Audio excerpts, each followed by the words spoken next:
সোমালিয়ার জলদস্যুদের কবল থেকে বাংলাদেশি জাহাজ এমভি আবদুল্লাহ 23 নাবিক সহ মুক্তি পেয়েছে। বাংলাদেশের সময় শনিবার দিবাগত রাত 3:15টার দিকে এ খবর নিশ্চিত করেছে জাহাজটির মালিক পক্ষ কেএসআরএম গ্রুপ।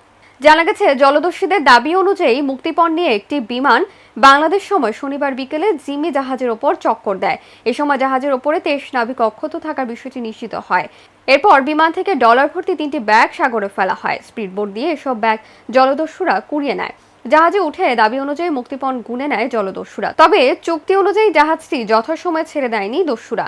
পরবর্তীতে আশেপাশে কেউ আটক করছে কিনা সেটি নিশ্চিত হয়ে জাহাজ থেকে দস্যুরা নেমে যায়।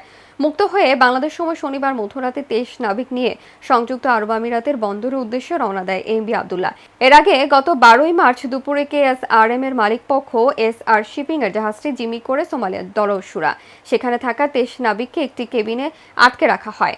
আটকের পর জাহাজটিকে সোমালিয়ার উপকূলে নিয়ে যাওয়া হয়।